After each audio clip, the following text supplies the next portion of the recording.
A gente volta a falar de eleições 2024 porque o Ministério Público do Trabalho está de plantão neste fim de semana para receber denúncias de assédio eleitoral. O voto é livre e não pode haver coação e direcionamento para determinado candidato.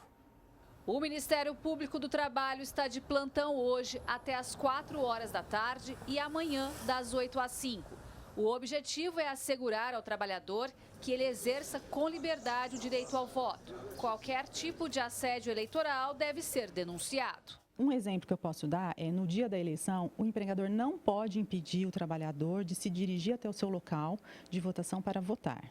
Se o trabalhador, no dia da eleição, estiver trabalhando, o empregador ele tem que fazer uma escala para permitir que o trabalhador ele se dirija em algum momento dentro do horário das eleições para que ele possa exercer o seu direito de voto. E o voto é secreto e direto dele. O empregador não pode influenciar em qual candidato o seu trabalhador deve votar. Uma outra situação que também não pode acontecer no dia da eleição é o empregador, ele pedir dados eleitorais para o seu trabalhador, para que ele, como por exemplo, o número do título de eleitor, a zona eleitoral onde ele vai votar, para depois dizer que ele vai conferir se naquela zona eleitoral houve a votação, houve algum voto para determinado candidato de preferência do empregador.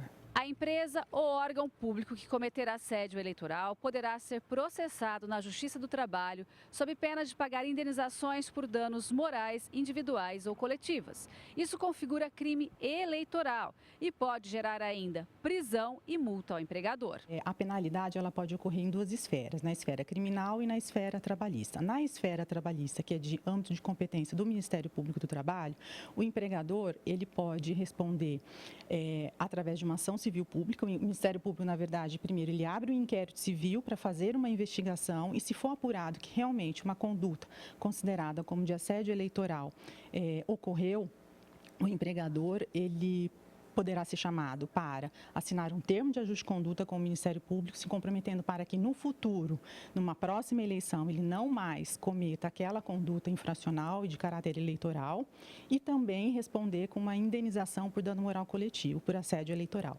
Segundo a Procuradora do Trabalho, casos assim aconteceram em Ribeirão e em outras cidades vizinhas. Por isso, o Ministério Público está intensificando a fiscalização dessas condutas. Ao todo, nas eleições municipais deste ano, foram feitas 610 denúncias no país. No estado de São Paulo, 79.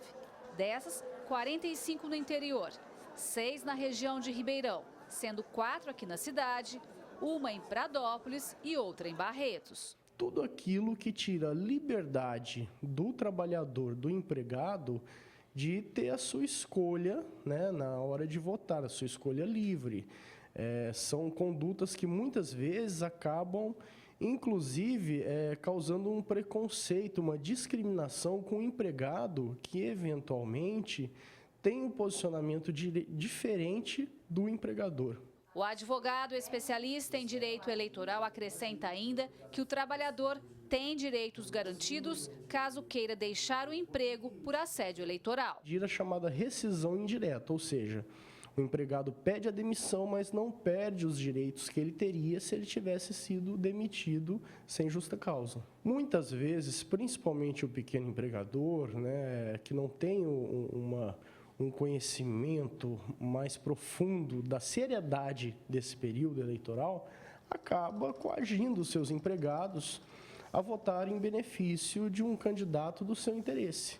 E isso é uma conduta muito grave. Esse ano, mais do que nunca, o Ministério Público do Trabalho está atento a esse tipo de conduta.